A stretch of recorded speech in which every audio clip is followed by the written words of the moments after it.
Nabi Ibrahim alaihi salam setelah kemudian berumah tangga, baik dengan Sayyidah Sarah ataupun juga Sayyidah Hajar alaihi salam jami'an, tidak pernah merasa dan menjadikan kesolehan itu milik pribadi. Beliau kemudian salurkan, beliau sampaikan, beliau bagi nilai-nilai kesolehan itu dengan menghadirkan pendidikan dalam keluarganya. Istrinya diberikan pendidikan untuk mendekat kepada Allah, ditanamkan nilai-nilai keyakinan, dihadirkan nilai-nilai ibadah, sehingga dengan penyaluran nilai-nilai ibadah, dengan pembagian, share nilai-nilai kebaikan tadi yang mendekat kepada Allah, menjadikan satu keluarga ini utuh bertawakal kepada Allah Subhanahu wa taala. Dengan tawakal ini, sekarang perhatikan apa yang terjadi.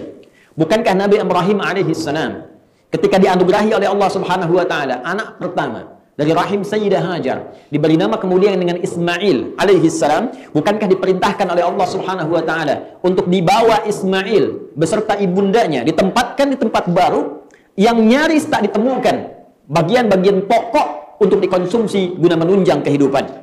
Ya, dalam bahasa Al-Quran di surah ke-14 itu, di ayat ke-37 itu, biwadin ghairi dhi zara'in inda baitikal muharram.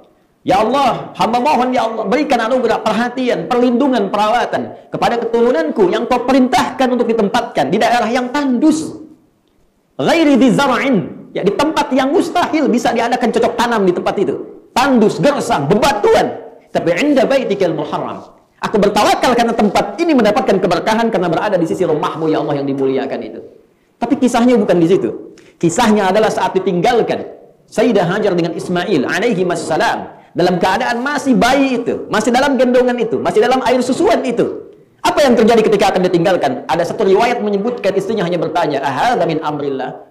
Apakah ini perintah Allah Subhanahu wa taala? Dijawab oleh Nabi Ibrahim. Ada yang mengatakan dengan riwayat hanya sekedar mengangguk saja karena tak boleh menoleh.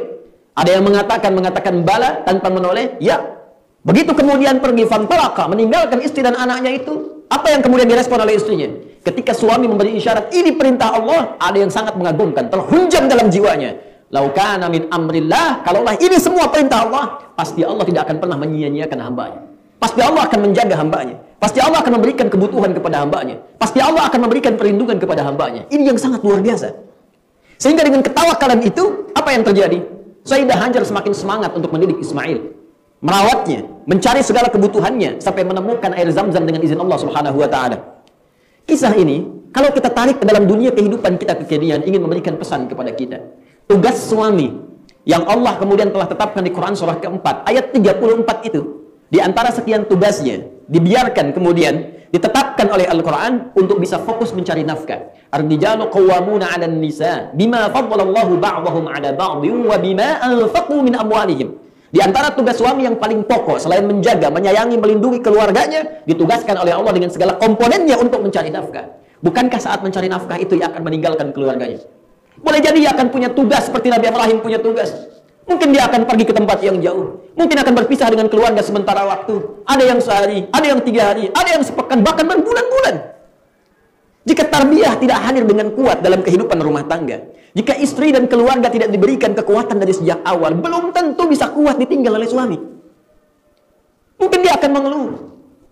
Boleh jadi dia akan sering bertanya. Tugas suami pun belum tentu bisa maksimal. Alih-alih bekerja dengan semangat, boleh jadi setiap hari akan datang WA, datang pertanyaan, datang telepon. Yang satu rapuh, yang satu tidak sempurna pekerjaannya. Maka kisah ini mengajarkan kepada kita, sebelum pergi, sebelum berangkat, sebelum tugas, hadirkan kemudian kekuatan di rumah tangga. Berikan kekuatan pada istri, bahwa saat suami pergi keluar, ini tugas dari Allah Subhanahu wa taala.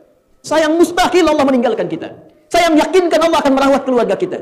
Sayang dekatkan dirimu dengan Allah, sehingga Allah akan jaga kita kapanpun kita berada. Aku hanya berangkat hari ini, tapi kalau engkau yakin dengan segala kekuatan, saat aku pulang pun lebih dulu menghadap kepada Allah, engkau akan semakin dekat dan yakin dengan Allah Subhanahu wa taala. Kalau baru ditinggal 1-2 hari sudah rapuh, maka bagaimana ketika ditinggal untuk selamanya? Karena itu penting kita berbagi kesolehan, tidak hanya untuk pribadi, tapi jadikan kesolehan itu kemudian meresap dalam benih-benih kehidupan keluarga kita secara total.